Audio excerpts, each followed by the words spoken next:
빌레몬서 1장 우리 23절에서 25절까지의 말씀을 같이 읽도록 하겠습니다.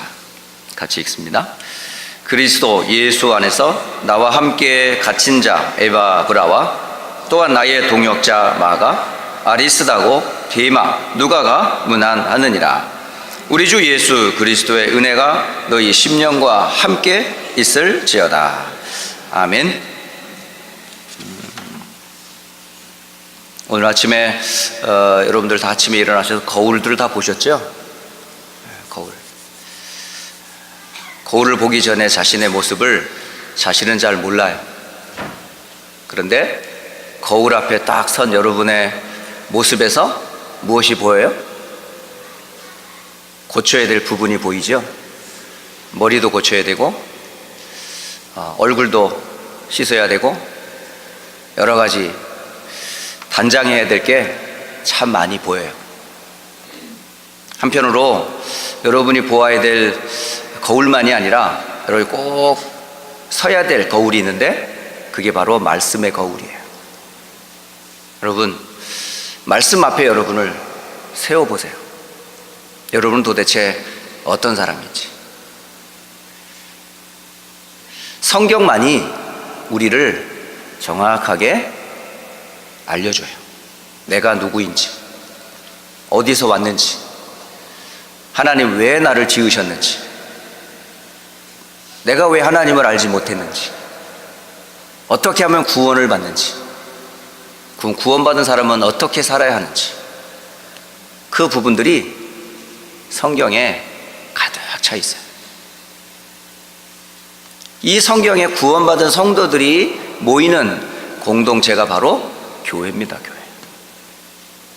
여러분, 성도들의 얼굴을 대하면서 무엇이 보여요? 그 사람의 과거를 생각하면서 그 사람의 핸디캡이 보여요? 아니면 그 사람의 모습을 보면서 율법적으로 부족하고 고쳐야 될 부분이 보여요? 많이 보이겠죠. 어쩌면 그를 만난 만큼, 아는 만큼 많이 보이겠죠. 그런데 그 사람을 고칠 것만 보이고 그 사람이 그리스도가 필요하다는 사실을 못 본다면 여러분은 그 사람을 잘못 본 거예요. 모든 사람은 다 뭐가 필요해요? 그리스도가 필요하잖아요.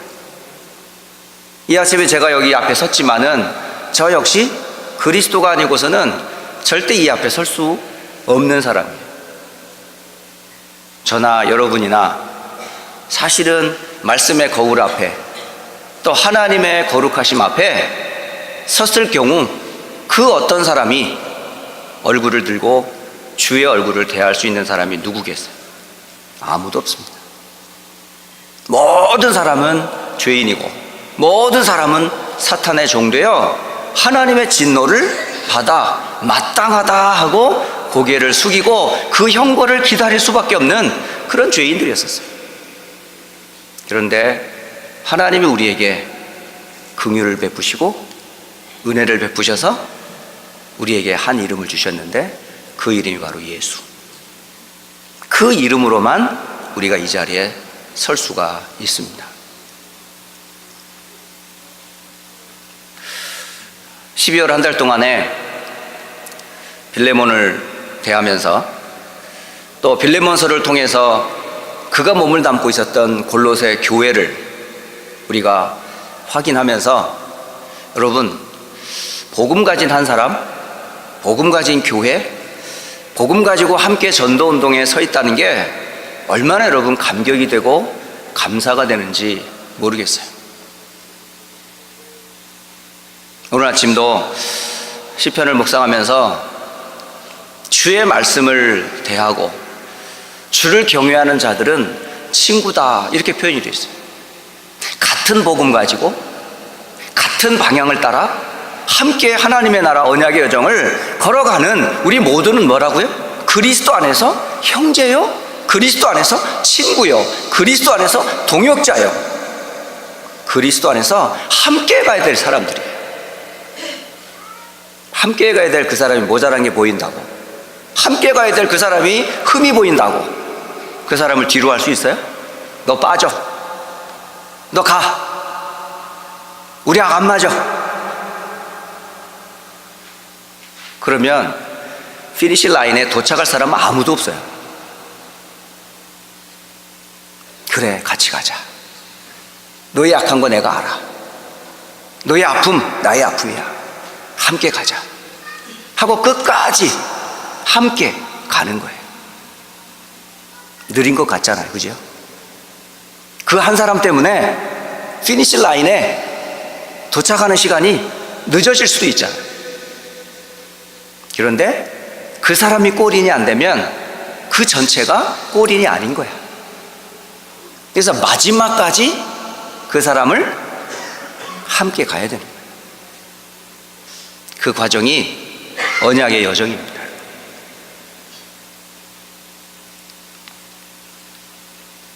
이번 한 주간 동안에 주시는 강단의 말씀이 이단자들 가운데 있는 골로새 교회,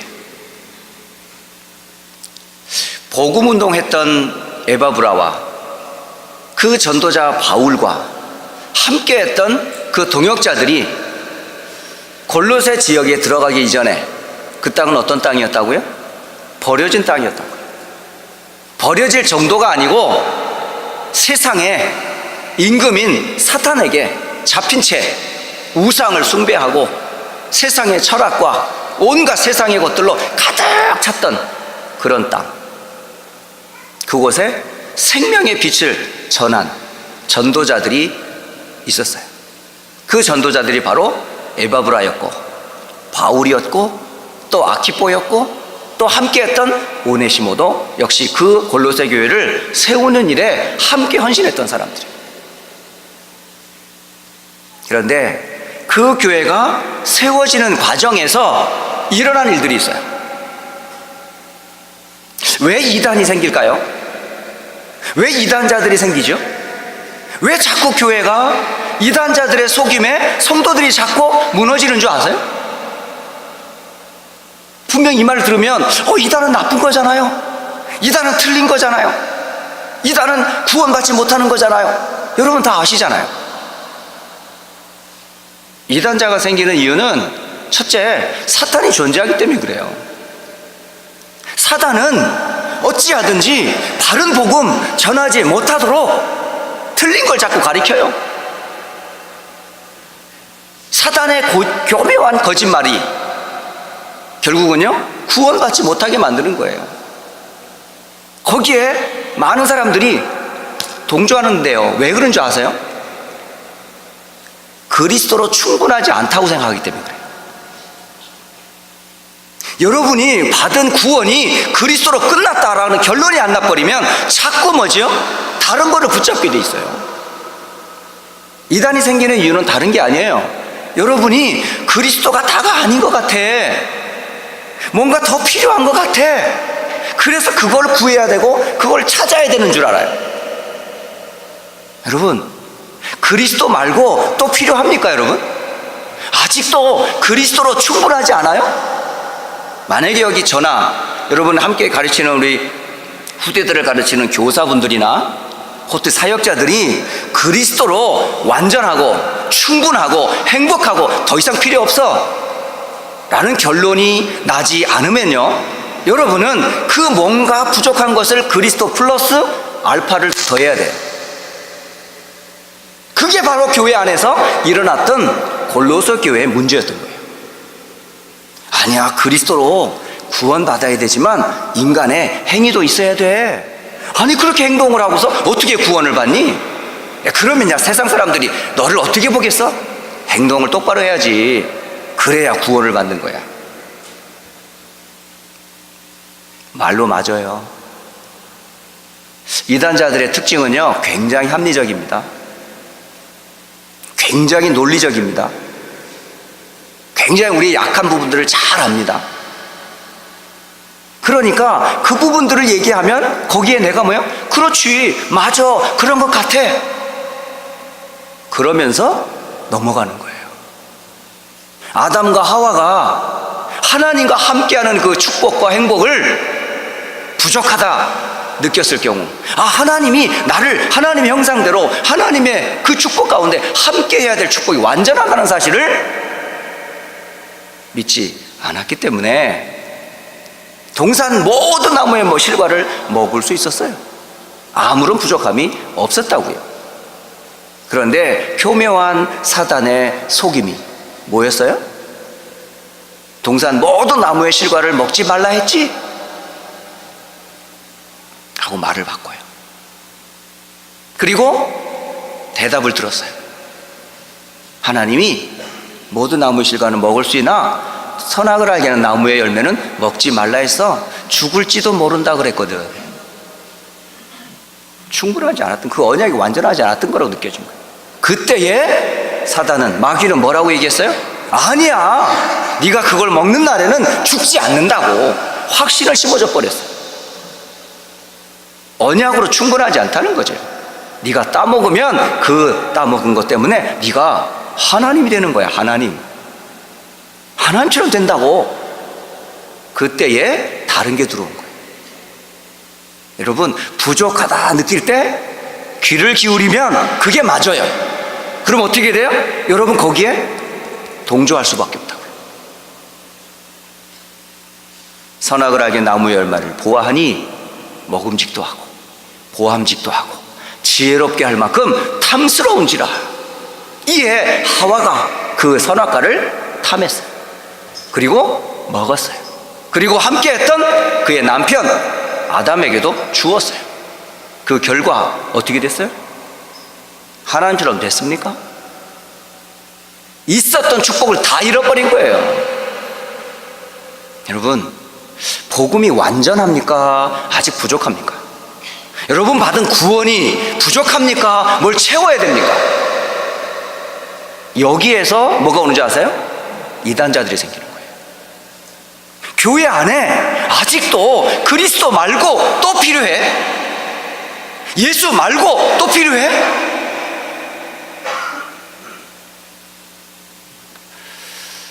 그 틈을 마귀가 들어온다고요. 그걸 가지고 사람을 분열시킨다고요.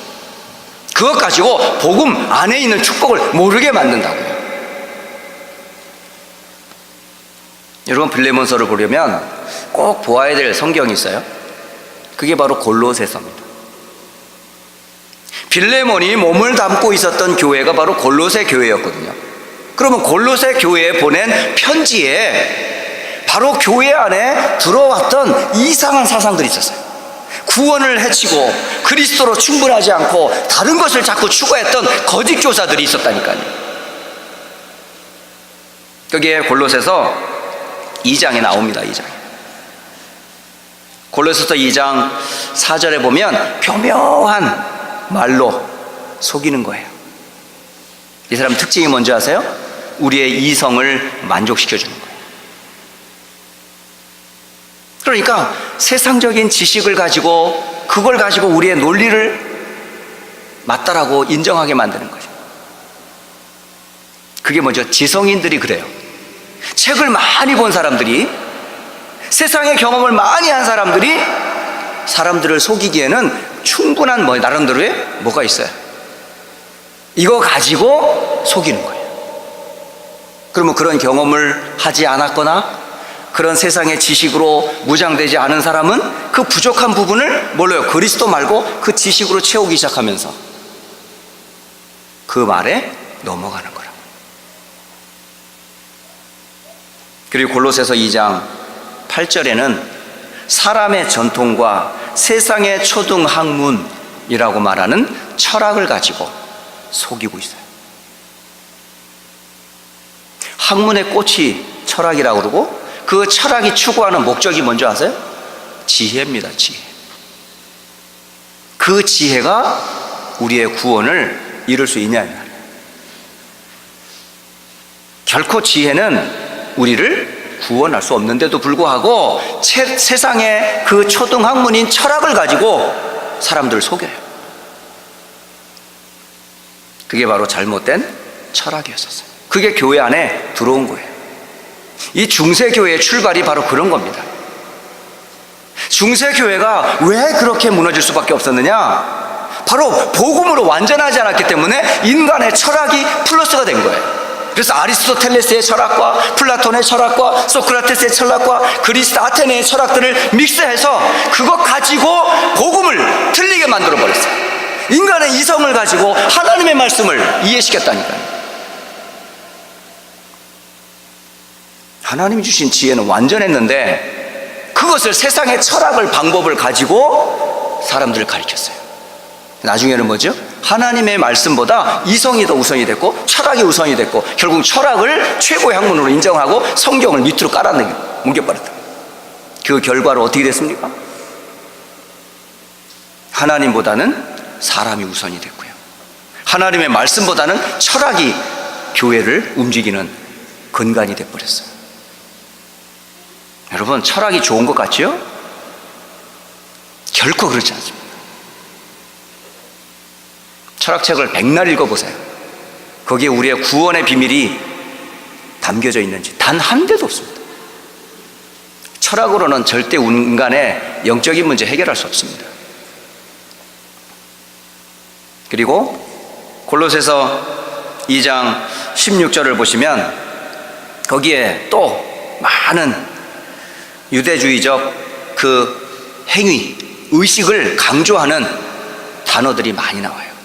안식일, 할례, 절기, 먹고 마시는 것, 이런 걸 가지고요 사람들을 얽어매는 거예요. 그리스도 플러스 모세의 율법으로 구원받는다, 이렇게 가르쳤어요. 여러분, 율법주의가 나쁘요. 그게 바로 우리 여러분을 속는 부분이에요. 행함으로 구원을 받습니까? 노력하면 구원 받습니까? 하나님 말씀을 다 지킬 수 있습니까? 못 지켜요. 다 우리는 지킬 수 없어요. 그런데 유대적 인들은 그거를 가르쳤다니까요. 그래서 모세의 율법과 그리스도를 같이 묶었어요. 그게 사실은 골로새 교회에 일어났던 문제 중에 하나입니다. 뿐만 아니라 천사를 신으로 섬겼어요. 그게 바로 신비주의예요. 신비주의. 천사 자체가 영적인 존재잖아요. 그러니까 영적인 체험을 하는 거예요. 그러니까 그리스도가 아닌 천사를 체험해버리고 천사의 메시지를 들어버렸다 하는 그런 신비적인 체험이 있었던 거죠. 그러니까 남들이 체험하지 못한 걸 이 사람들은 체험했기 때문에 천사가 바로 하나님의 대리자로 생각했고 그 대리자의 메시지를 하나님의 말씀으로 붙잡아버린 거예요. 마귀가 바로 타락한 천사거든요, 여러분. 거짓된 말을 가지고 사람을 속인다니까요. 그래서 지금 많이 세상에 일어나는 수많은 종교 가운데 그 타락한 천사의 속임으로 광명의 천사로 나타나서 메시지를 주어 거기에 하나님의 계시라고 딱 붙잡았던 수많은 종교들이, 이단자들이요, 얼마나 많은 줄 아세요? 골로새 교회 안에도 그런 신비주의가 들어왔다는 얘기예요. 그뿐만이 아니라 영과 육을 분리해버렸어요. 그래서 육신은 더러운 거야. 그래서 육신을 깨끗하게 하려면 먹지 말아야 돼. 금식해야 돼. 40일을 금식하고 20일을 금식하고 열흘을 금식하고 매일 금식해서 내 몸에 끌어오르는 이 육신의 죄의 정욕들, 죄의 어떤 그런 악습들, 그걸 절제하는 방법은 오직 뭐지? 내 육신을 쳐서 복종하는 거야. 이런 식의 금욕주의가 교회 안에 움직이기 시작했어요. 신기한 건요, 이 사람들은 뭔가 힘이 있다는 거예요. 지식을 말하는 사람들의 그 말 속에 말을 듣는 사람이 갖고 있지 못하는 다른 힘이 있어요. 아세요? 우리가 체험하지 못하고 있는 다른 걸 가지고 그 사람들은 우리를 움직인단 말이죠. 마음을 동요케 만들고 우리의 신앙을 흔들게 만들고 우리의 삶의 기준들을 흔들어버리는 그 무엇인가가 있어요. 여러분, 다른 힘, 다른 지혜, 다른 삶, 거기에 속지 마세요. 오직 우리에게 필요한 것은 구원이에요. 이단자들이 속이는 궁극적인 목적이 뭔지 아세요? 틀린 구원을 말해주는 거예요. 바른 복음을 말해주지 않아요. 왜 그럴까요? 이단자들이 모르는 게 하나 있어요. 창세기 3장 사단, 그 속임으로 인한 원죄, 그 결과로 인해 하나님을 떠난 영원한 죽음, 이 문제를 모르게 만들어요. 예나 지금이나 앞으로도 사단이 노리는 건 이거예요. 근본적인 문제인 죄 문제, 마귀 문제, 죽음과 지옥 문제로부터 구원받지 말라는 거예요. 하나님은 이 문제에 대한 답으로 무엇을 주셨죠? 하나님이 주신 답이 뭐예요? 율법을 주셨습니까? 철학을 주셨습니까? 논리를 주셨습니까? 합리주의를 주셨습니까? 세상에 철학을 주셨습니까? 물질을 주셨습니까? 그 어떤 것 주지 않으시고 타락한 아담과 하와에게 처음으로 주었던 복음이 뭐였어요? 바로 그 속임수의 임금이었던 마귀를 먼저 깨뜨리는 여자의 후손을 주셨어요. 왜? 이단의 뿌리는 누구니까요? 사탄이니까요. 사탄의 권세를 깨뜨리는 복음을 먼저 딱 준 거예요. 그리스도를 주사 여자의 후손이 뱀의 후손의 머리를 박살내버릴 것이다. 여러분, 그리스도라는 이름은 사탄의 권세를 깨뜨리는 이름이에요. 거기에서 하나님이 구원할 방법이 뭔지 아세요? 그 죄인된 우리를 구원하시려고 하나님이 죄 없는 육신의 몸을 입고 이 땅에 오셔서 해결한 방법이 바로 십자가입니다. 십자가의 대속의 피로 죄인된 우리를 그리스도와 함께 하나님 앞에 세우려고, 거룩하고 흠이 없는 자로 세우려고 십자가에서 예수님이 죽으셨다니까요. 영원한 진노와 사탄의 종되어 영원히 지옥 갈 수밖에 없는 우리를 하나님께서 구원하시려고, 부활하시고 우리와 함께 하시려고 복음을 주셨다니까요. 그래서 골로새서에는 그리스도의 완전함과 그리스도 안에 모든 것이 다 감추어져 있다고 골로새서는 기록이 되어 있어요. 그거로 여러분 충분해야 돼요. 그거로 만족해야 돼요. 이것 말고 또 뭐가 필요하다 느껴지면 여러분은요 사단에게 속습니다. 이단자들의 말에 여러분 속임 받을 수밖에 없습니다. 그래서 골로새서에 무려 16번이나 그리스도가 어떤 분인지 설명을 해요.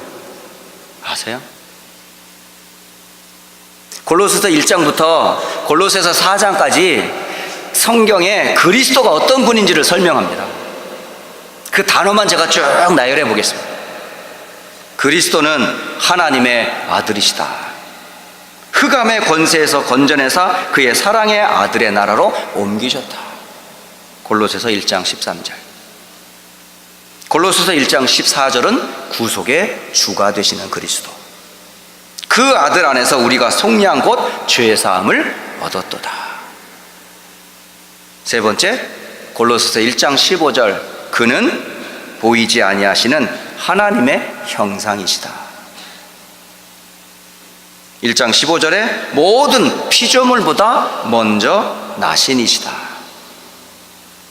골로새서 1장 16절 만물이 그에게서 창조되었도다.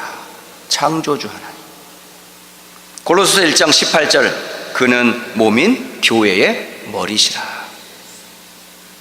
골로새서 1장 18절 그가 근본이시요 죽은 자들 가운데서 먼저 나신이시다. 바로 첫째 부활을 설명해요. 골로새서 1장 18절 친히 만물의 으뜸이 되신다. 그리스도는 1장 19절 2장 9절에 아버지께서는 모든 충만으로 예수 안에 거하신다. 신성의 모든 충만이 그리스도의 육체 안에 거하신다 라고 되어 있어요. 골로새서 1장 22절 육체의 죽음으로 하나님과 우리를 화목하게 하셨다. 골로새서 1장 27절 영광의 소망이신 그리스도는 성도의 소망이다. 골로새 2장 2절, 바로 그리스도는 하나님의 비밀이시다. 2장 3절에는 지혜와 지식의 모든 보화가 그리스도 안에 감추어져 있다. 2장 10절에 그는 모든 통치자와 권세의 머리이시다. 골로새 3장 4절, 우리의 생명이신 그리스도, 곧 성도의 생명이 그리스도 안에 있다.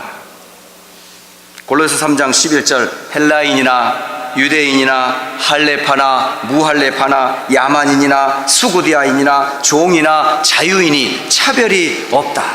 바로 구원받은 모든 성도 안에 계시는 분이 바로 그리스도다. 이렇게 골로새서는 그리스도로 충분하다를 설명해 주고 있어요. 만약에 그리스도가 모자라다 싶으면 여러분 속습니다. 그래서 빌레몬은 바로 이 골로새 교회의 중요한 중직자로 헌신했던 사람이에요.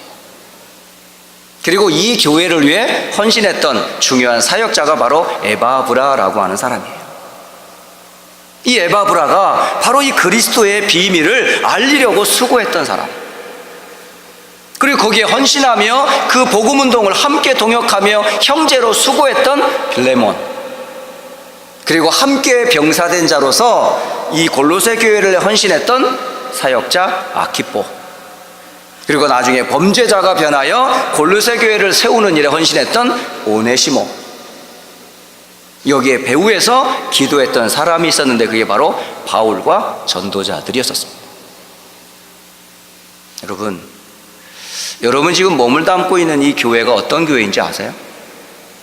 바로 이 전도자들이 전해줬던 그 복음을 가지고 휴스턴을 복음하기 위해서 하나님이 세운 교회예요. 여러분 한 사람 한 사람이 얼마나 소중한지 아세요?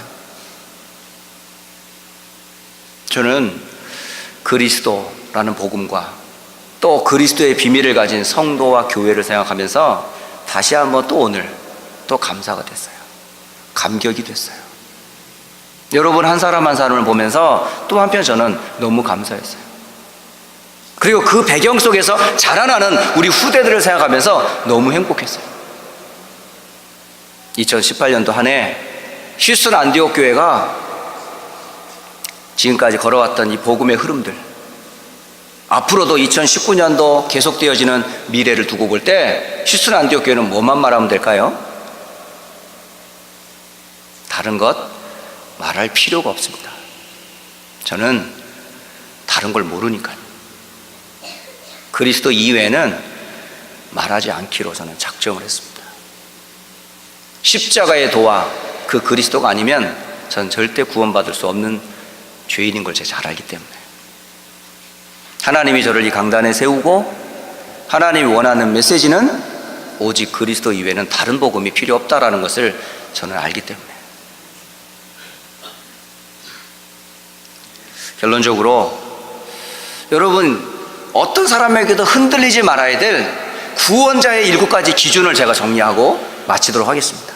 구원자는 이 7가지 기준이 정리가 돼야 흔들리질 않아요. 이 기준이 성립이 안 되면 구원자 아니에요. 구원자의 첫째 기준이 뭔지 아세요?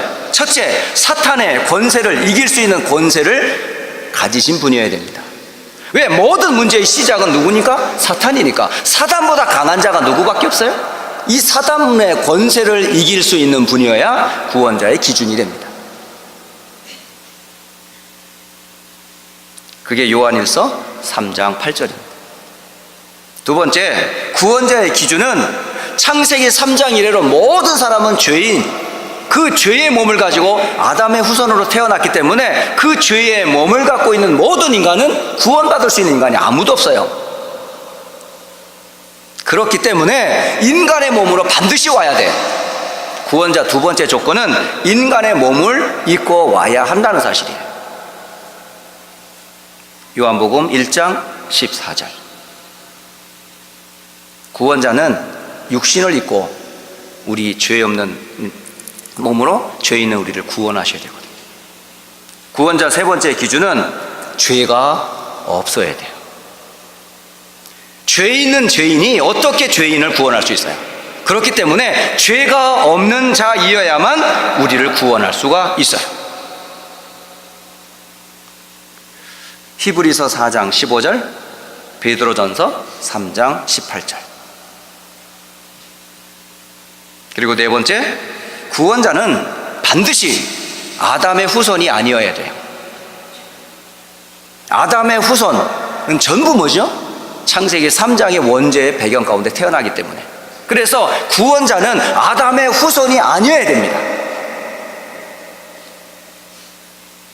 창세기 3장 15절.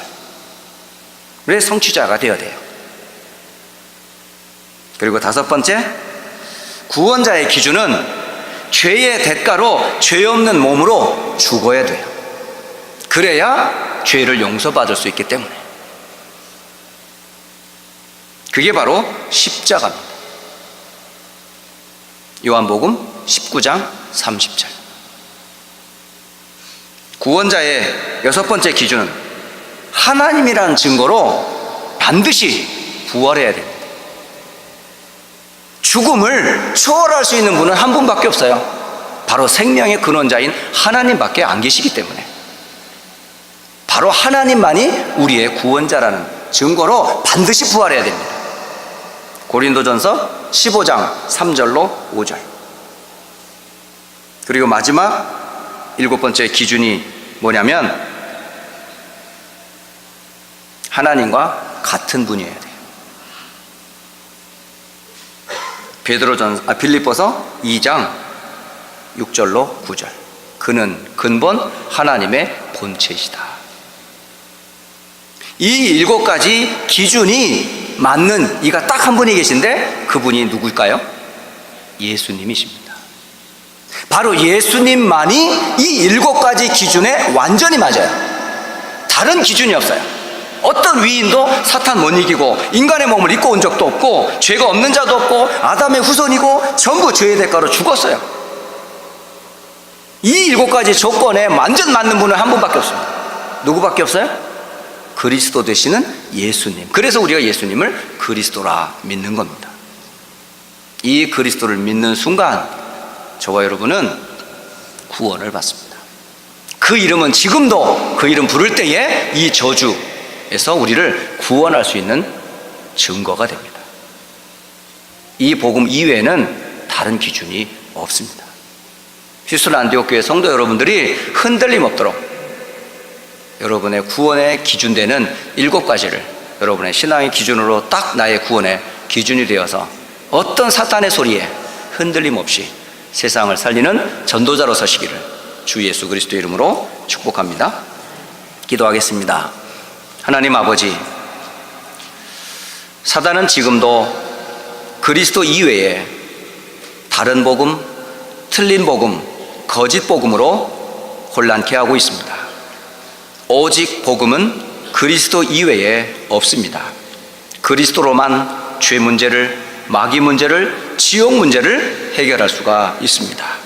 주여, 휴스턴 안디옥 교회에 세워진 이유, 하나님의 귀한 사역자들을 세우신 이유가 바로 그리스도와 그 이름으로 받는 구원을 땅끝까지 전하기 위함임을 믿습니다. 세운 이 교회를 통해 그리스도의 복음이 증거되도록 성령으로 늘 충만케 하옵소서. 우리 주 예수 그리스도의 이름으로 기도드립니다. 아멘.